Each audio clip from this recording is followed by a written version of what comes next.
I think the part of the Bible I value the most is definitely the Gospels. The first reason being Christ, his earthly ministry that he sets out, his teachings, and all the things we can take away from that. I most value the Book of John, actually. It's the most beautiful and poetic outpouring of emotion. A connection of one man with the Lord, but a kind of inspiration for everybody. It's poetry and faith and beauty and justice all rolled into one.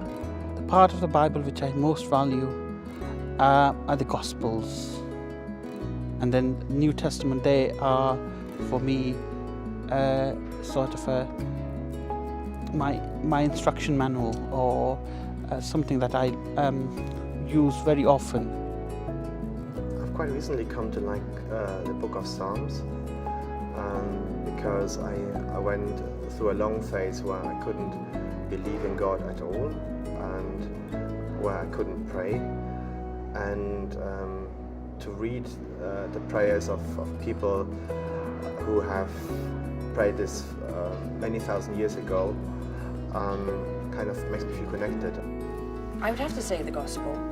Everything should come back to that, because it tells us about the incarnation of the Word. I like the Book of Job. I'm sure many people say that though, because he has a lot of struggles. I think we all go through that, so it's easy to associate that. I love the world as it is whole, really, because again, during different periods of life, I go to different parts. Old Testament, New Testament stories are excellent. When I was young, I would be about 16, I read Revelations, and it still terrifies me to this day. So that's quite resonant with me as well. There's a line from Philippians, live your life in a manner worthy of the gospel of Christ, and that's very close to my heart.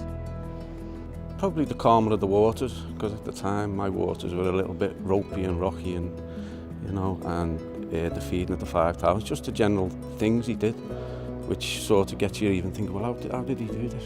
What did he do it for? What's Jesus about? And that's why I went back to church and found out more about why he died for us, because back then I didn't realise that's what he actually did.